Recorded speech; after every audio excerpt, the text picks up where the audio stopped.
Hello friends, welcome back ஸ்பெயினிஷான நண்பர்களே.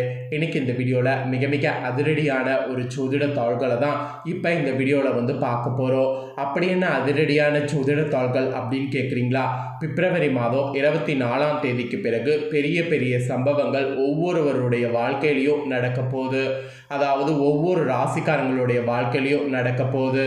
So அந்த சம்பவங்கள் என்ன நடக்குங்கிறத அந்தந்த ராசிக்காரங்க தெரிஞ்சு அதற்கேற்ப நடந்து பயன் பெறணும். அதனால் இன்றைக்கி இந்த வீடியோவில் விருச்சக ராசிக்காரங்களுக்கு பெரிய சம்பவம் என்ன நடக்க போகுது அப்படிங்கிறத இந்த வீடியோவில் ஷேர் பண்ண போகிறேன். ஸோ விருச்சக ராசிக்காரங்க அதனால் இந்த ஒரு வீடியோவை ஸ்கிப் பண்ணாமல் பாருங்கள். ஆக்சுவலி பிப்ரவரி மாதத்தில் மாசி மாதங்கிற தமிழ் மாதமானது நடந்துட்டுருக்கு. இந்த மாசியில் நிறைய கிரக மாற்றங்களும் கிரக சேர்க்கைகளும் முக்கிய ஆன்மீக நிகழ்வுகளும் வருது. இதனோட அடிப்படையில் தான் பிப்ரவரி 24க்கு பிறகு உங்கள் ராசியை சேர்ந்தவர்களுக்கு இந்த மாதிரியான மாற்றங்கள் ஏற்படும் என்பது ஜோதிட ரீதியாக குறிப்பிடப்பட்டிருக்கு. அப்படி குறிப்பிடப்பட்ட அந்த தாள்களை தான் இந்த வீடியோவில் உங்கள் ராசிக்கு பார்க்க போகிறீங்க. ஆக்சுவலி நம்ம லைஃப்பில் பார்த்தீங்கன்னு வச்சுக்கோங்களேன், எல்லாமே நடக்கிறதுக்கு காரணம் என்னென்னா கிரகங்கள் தான். அதாவது நம்ம லைஃப்பில் அதிர்ஷ்டமும் சரி ஆபத்தும் சரி அது எல்லாமே கிரகங்களால் தான் வருது. நம்ம நிறைய பேர் என்ன நினைக்கிறோன்னா ஆல்ரெடி எழுதப்பட்டது விதி அப்படின்ட்டு நினைக்கிறோம். அதெல்லாம் ஒன்றும் கிடையாது. எல்லாமே கிரகங்கள் தான். கிரகங்கள் நம்ம ராசிக்கு எப்படி அமைதோ அதை பொறுத்து தான் நமக்கு பலன் கிடைக்கும். சில நேரம் நம்ம எதிர்பார்க்காத அளவுக்கு சாதகமாக இருக்கும், சில நேரம் நம்ம எதிர்பார்க்கும் போது அந்த நேரத்தில் பாதகமாக அமையும். அதுக்கெல்லாம் கிரகங்கள் அமையிறது தான் காரணம். கிரகங்கள் எப்பயுமே ஒரே மாதிரியே இருக்காது. ஒவ்வொரு நேரம் கிரகங்கள் ஒவ்வொரு மாதிரி செயல்படும். இதை நாம் ஃபஸ்ட்டு தெரிஞ்சு அக்செப்ட் பண்ணிக்கிட்டோன்னு வச்சுக்கோங்களேன், கண்டிப்பாக நம்மளோட லைஃப்பில் நிறைய நன்மையை நாம் பெறலாம். ஏன் அப்படி சொல்கிறடா? கிரகங்கள் நமக்கு சாதகமாக இல்லை அப்படிங்கிறப்ப அந்த இடத்துல நாம் சில விஷயங்கள் தவிர்த்துக்கிட்டால் ஆபத்து ஏற்படாமல் இருக்கும்ல. அதனால தான் கிரகங்களால் எல்லாம் நடக்குங்கிறது தெரிஞ்சு அதற்கேற்ப நடந்துக்கணுங்கிறத சொல்ல வர. ஸோ இப்போ மாசியில் மாற்றங்கள் நடைபெறுறது பிப்ரவரி 24க்கு மேலே உங்கள் ராசியை சேர்ந்தவர்களுக்கு என்ன நடக்கும் அப்படிங்கிறத தெரிஞ்சுக்குங்க. ஆக்சுவலி இந்த மாசியில் நிறைய கிரக மாற்றங்கள் ஏற்படுறதுனால கிரக ரீதியாக தோஷங்கள் இருந்தால் அதிலிருந்து தப்பிப்பதற்கு நீங்கள் உங்கள் ராசிக்கு பர்டிகுலராக ஒரு சில பரிகாரங்கள் செய்யணும். அது என்ன பரிகாரம், அதை எப்படி செய்யணும், அதை செய்கிறதுனால எப்படி நம்மளுடைய ப்ராப்ளம் சால்வ் ஆகும் அப்படிங்கிறதையும் உங்களுக்கு ஷேர் பண்ண போகிறேன். அதையும் இந்த வீடியோவில் விருச்சக ராசிக்காரங்க தெரிஞ்சுக்குங்க. ஸோ விருச்சக ராசிக்காரங்க இந்த ஒரு வீடியோவை ஃபுல்லாக பாருங்கள். ஸோ ஆட்டத்தை கிரகங்கள் ஆரம்பிக்க போகிற மாதிரி ஒரு திடீர் அதிர்ஷ்டம்லாம் உங்களுக்கு ஏற்படும். ஆனாலும் ஒரு சில விஷயத்தில் கவனமாகவும் இருக்கணும். எந்த விஷயத்துலலாம் கவனமாக இருக்கணும், எதுலலாம் திடீர் அதிர்ஷ்டம் கிடைக்கும் அப்படிங்கிறத எல்லாமே ஒன் பை ஒன்னாக உங்களுக்கு ஷேர் பண்ணுறேன். அதுக்கு முன்னாடி இப்போ என்னென்னலாம் முக்கியமான இது இருக்குது அப்படிங்கிறத தெரிஞ்சுக்குங்க. 2026ஆவது ஆண்டில் தை மாதம் நிறைவடைந்து பிப்ரவரி 13ஆம் தேதி மாசி மாதம் மாசா பிறந்துருச்சு. பிறந்த மாசியில் நிறைய முக்கியமான நாட்கள் வர்றதுனால பிப்ரவரி 24லேருந்து விருச்சக ராசினருக்கு கிடைக்கக்கூடிய பலன்கள், பரிகாரங்கள், வழிபாடு செய்ய வேண்டிய தெய்வங்கள் இதெல்லாம் தான் என்பது குறித்து ஜோதிடர்கள் சில தாள்களை கூறியிருக்கிறாங்க. அப்படி அவங்க கூறின அந்த தாள்களை தான் இந்த வீடியோவில் பார்க்க போகிறோம். ஆக்சுவலி இந்த மாசியை கும்ப மாதம் என்றும் அழைக்கப்படும். கும்ப மாதமும் மாசி மாதமும் ஒன்று தான். ஏன் அப்படி சொல்லப்படுதுன்னா, கும்பத்தில் சூரியன் வரக்கூடிய மாதமே மாசி மாதம். அதனால் இந்த மாதத்தை கும்ப மாதம் என்றும் சொல்லலாம். இந்த மாதத்தில் நிறைய முக்கியமான விஷயங்கள்லாம் நடக்கும்னு சொன்னல, அதெல்லாம் இப்போ நான் உங்களுக்கு லிஸ்ட்டாகவே சொல்லிடுறேன். ஃபஸ்ட்டு சந்திர கிரகணம், 2வது சூரிய கிரகணம், 3வது மகா சிவராத்திரி, 4வது மகா அமாவாசை, 5வது மகா பௌர்ணமி, 6வது மகா மாசி மகம், அப்புறம் 7வது மாசியில் பார்த்தீங்கன்னு வச்சுக்கோங்களேன் ஞாயிற்றுக்கிழமை. இந்த மாதிரி நிறைய பார்த்தீங்கன்னு வச்சுங்களேன் முக்கியமான நாட்கள் இருக்கிறது. இதனோட அடிப்படையில் தான் பிப்ரவரி 24க்கு பிறகு உங்கள் ராசியை சேர்ந்தவர்களுக்கு பலன்கள் கிடைக்கும் என்பது குறிப்பிடப்படுது. ஸோ இப்போ தான் உங்களுக்கு பலன்களை சொல்ல போகிறேன். இவ்வளோ நேரம் மாசியில் நடக்கக்கூடிய அந்த முக்கியமான விஷயங்களை ஷேர் பண்ணேன்.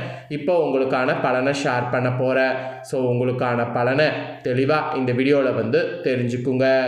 விருச்சிக ராசியில் பிறந்தவங்களுக்கு பிப்ரவரி 24க்கு பிறகு எதிரிகள் விஷயத்தில் அதிக கவனமாக இருக்க வேண்டும். குறிப்பாக நீங்கள் வழக்கு, கோர்ட் கேஸ் போன்ற விஷயங்களில் எச்சரிக்கையாக இருப்பது நல்லது. எந்த அளவுக்கு எச்சரிக்கையாக இருக்கிறீங்களோ அந்த அளவுக்கு ஆபத்து இல்லாமல் தப்பிக்கொள்ளலாம். அப்புறம் தாய் வழி உறவு, தந்தை வழி உறவு, இரத்த பந்த உறவு, இந்த மாதிரியான உறவு விஷயங்கள்லையும் ஒரு கவனம் தேவை. பெரியவர்களுடைய தேக ஆரோக்கியத்தை பார்த்து கொள்ள வேண்டும். எல்லா விஷயங்கள்லையுமே கொஞ்சம் கவனத்தோடு செயல்படணும். இல்லைனா நிறைய இழப்புகளை நீங்கள் சந்திக்க நேண்டிடும். ஸோ நிறைய இழப்புகளை சந்திக்காமல் இருக்கிறதுக்காக தான் எல்லா விஷயங்கள்லையும் கொஞ்சம் கவனத்தோடு செயல்பட வேண்டுங்கிறத உங்களுக்கு இந்த இடத்துல வந்து சொல்ல வர. ஸோ புரியும் அப்படின்ட்டு நினைக்கிறேன். அப்படி இருந்தீங்கன்னா திடீர் அதிர்ஷ்டம்லாம் உங்களுக்கு வரும். ஆனால் திடீர் அதிர்ஷ்டங்கள் உங்களுக்கு உண்டாகும் போது அதை தக்க வைத்துக்கொள்ள பொறுமையை கடைபிடிக்கணும்.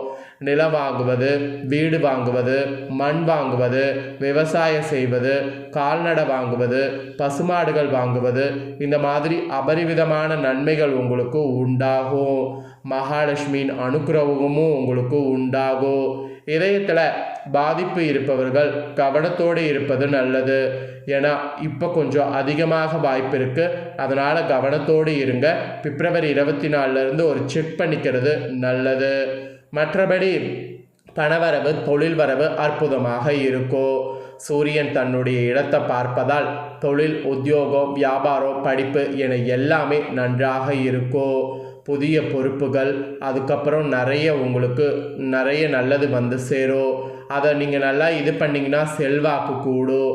யோக பலத்தை அதிக அளவில் பெறக்கூடிய யோகம் இந்த டைம் உண்டாகும்.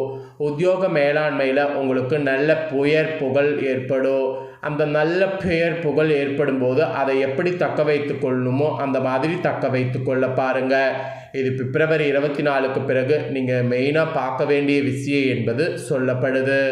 தனிப்பட்ட முறையில் செல்வாக்கு உங்களுக்கு கூடும். Visa, green card, Dubai golden கிடைக்கவில்லை என வருத்தப்பட்டு கொண்டிருந்த உங்கள் அத்தனை பேருக்கும் கட்டாயம் அதெல்லாம் கிடைக்கக்கூடிய யோகமானது பிப்ரவரி 24க்கு பிறகு உண்டு. படைப்பாளிகள், கலைத்துறையில் இருக்கிறவங்க, மீடியா துறையில் இருக்கிறவங்க எல்லாருமே நன்றாக இருக்கக்கூடிய காலகட்டம்.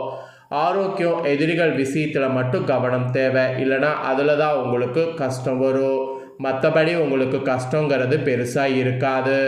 இரத்த தானம் செய்வது நன்மை பயக்கும். அதுவும் செவ்வாய்க்கிழமையில் செய்வது நல்லது. அடிவயிறு, இரத்த அழுத்தம், கொழுப்பு, மன அழுத்தம் இது தொடர்பான விஷயங்களில் மிகுந்த கவனமாக இருக்க வேண்டும். மெயினாக துர்கை வழிபாடு செய்வது அற்புதமான மேன்மையை தரும். ஸோ துர்கை கவசத்தை தினந்தோறும் கேட்பது, படிப்பது நன்மை கொடுக்கும். அதனால் அதெல்லாம் செய்ய பாருங்கள். ஸோ இந்த மாதிரி தான் ஆட்டத்தை ஆரம்பிக்க போது கிரகங்கள். ஸோ இதற்கேற்ப நீங்களும் நடந்துக்கிட்டிங்கன்னா பல ஆபத்துக்கள் ஏற்படாமல் தப்பிக்கொள்ளலாம். ஸோ இவ்வளோ நேரம் உங்களுக்கான பலனை ஷேர் பண்ணேன். இப்போ உங்களுக்கான பரிகாரத்தை ஷேர் பண்ண போகிறேன். ஆக்சுவலி மாசி எப்படி பிறந்ததுன்னா கும்பராசிக்கு சூரியன் வந்ததோட அடிப்படையில் தான் மாசி பிறந்தது. இந்த ஒரு கிரக மாற்றத்துடைய அடிப்படையில் 12 ராசிக்காரங்களுமே இந்த பரிகாரத்தை செய்யணும் என்பது ஜோதிடர்கள் சொல்கிறாங்க. பொதுப்படையாக சொல்லணும்னா 12 ராசிக்காரங்களுமே இதை ஏன் செய்யணும்னா ஆரோக்கிய சம்பந்தப்பட்ட விஷயத்தில் கவனமாக இருக்கிறதுக்காக இந்த பரிகாரம் செய்யணும் என்பது குறிப்பிடப்படுது. பொதுவாக இந்த பரிகாரத்தை செய்தால் இந்த டைம் உங்களுக்கு நன்மைகள் நடக்கும். ஏதேனும் கிரக தோஷங்கள் இருந்தால் கூட அந்த பயங்கர தோஷங்கள் விலகி கெட்டதெல்லாம் நல்லதாக மாறிவிடும். அதனாலேயே உங்கள் ராசிக்கு பிப்ரவரி 24க்கு பிறகு செய்ய வேண்டிய பரிகாரம் இது. ஸோ ஜோதிட ரீதியாகவும் ஆன்மீக ரீதியாகவும் சொல்லப்பட்ட பரிகாரத்தை மறக்காமல் செய்திடுங்க. ஸோ விருச்சிக ராசிக்காரங்க அம்மன் கோவில் இருந்தால் அந்த அம்மன் கோவிலுக்கு சென்று வழிபாடு செய்ய வேண்டும்.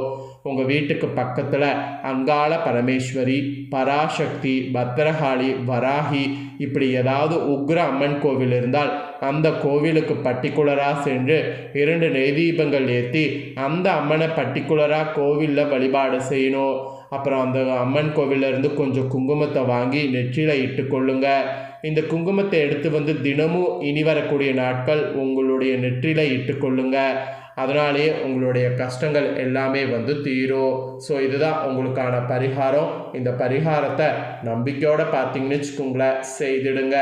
ஸோ இந்த ஒரு பரிகாரத்தை நீங்கள் பார்த்து பயனடைஞ்சது போல் உங்கள் ஃப்ரெண்ட்ஸ் ஃபேமிலியில் இருக்கவங்க பார்த்து அவங்களும் பயன்பெறணும் அப்படின்னு நினச்சிங்கன்னா வீடியோ லைக் பண்ணி உங்கள் ஃப்ரெண்ட்ஸ் ஃபேமிலிக்கு ஷேர் பண்ணுங்கள். உங்கள் ஃப்ரெண்ட்ஸ் ஃபேமிலி இருக்கவங்களும் விருச்சிக ராசிக்காரங்களாக இருந்தாங்கன்னா இந்த பலனும் பரிகாரமும் தெரிஞ்சு பயன்பெறட்டும். இதே போல் புதிய தகவல்களை தெரிந்து கொள்ள மறக்காமல் சேனலை சப்ஸ்கிரைப் பண்ணுங்கள், கூட பெல் பண்ண ப்ரெஸ் பண்ணுங்கள். ஃபஸ்ட் டைம் பார்க்குறவங்க அதை நீங்கள் பண்ணிட்டீங்கன்னா இனி நான் போகிற மற்ற அப்டேட்டான எல்லா வீடியோஸும் உடனுக்குடனே தெரிந்து கொள்ளலாம். ஸோ மறக்காமல் பண்ணுங்கள். சுவாரஸ்யமாக வேறொரு வீடியோவில் வந்து உங்களை சந்திக்கிறேன். நன்றி, வணக்கம்.